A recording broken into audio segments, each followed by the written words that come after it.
کتنے قاتل، کتنے زانی، کتنے شرابی آپ کے معاشرے میں ان لوگوں سے میں ملا ہوں جس نے 200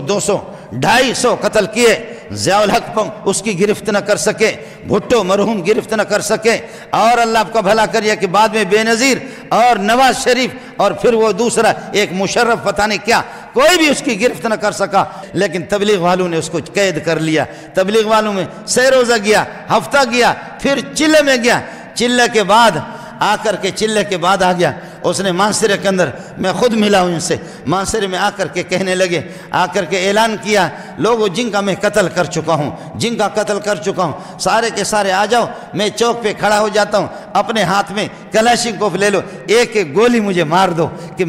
اب میں خدا کی بارگاہ میں نہیں جا سکتا، کیسے اللہ کو منہ دکھاؤں گا، میں نے بہت سے قتل کیے، جس وقت میں ڈاکو تھا یہ ڈاکو میری پشت پناہی کر رہے تھے، تمہارے ملک کے سربراہان مجھے گرفتار نہیں کر سکے، اب تبلیغیوں نے مجھے گرفتار کیا، مجھے اللہ سے ملایا، اب میں چوراہے پہ کھڑا ہوتا ہوں، کوئی بھائی ہے، کوئی ابا ہے، کوئی چچا ہے، اپنے دل ٹھنڈا کرنے کے لیے ایک ایک گولی مجھے مار دو۔ جب اس نے اپنے آپ کو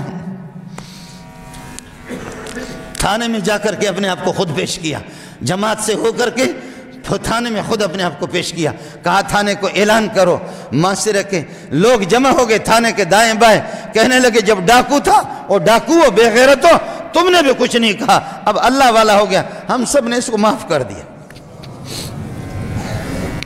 اب یہ اللہ والا کمزوریاں ہیں، کوتاہیاں بھی ہیں، آپ کے علم میں لانا چاہتا ہوں، یہ خبر ہے غلط، اور اگر غلط نہیں ہے صحیح خبر ہے تو ان اماموں کی بھی مجبوری ہے، اور کچھ لوگوں نے ان سے کہلوایا ہے، تبلیغی جماعت کی اپنی خدمات ہیں، اللہ کے فضل و کرم سے میں اختلاف ہوتا ہے، آپ کو اختلاف ہوگا کسی مسئلے میں، میرے شیخ نے ایک جملہ کہا ہے، حضرت رئیس المحدثین جو تقی صاحب کے بھی استاد ہے، مفتی نظام الدین کے بھی استاد ہے، میرے جیسے ہزاروں مولویوں کے استاد ہے، شیخ الحدیث مولانا سلیم اللہ خان رحمۃ اللہ علیہ، فرمایا خیرہم غالب علی شرہم، خیرہم غالب علی شرہم، تبلیغی جماعت کی بھلائیاں اور نیکیاں ان کی برائیوں پہ غالب ہے، خبردار مخالفت نہیں کرنا، تعاون کر سکتے ہو کرو، نہیں کرو مخالفت نہ کرنا، ورنہ ایمان کی نعمت چھل جائے گی۔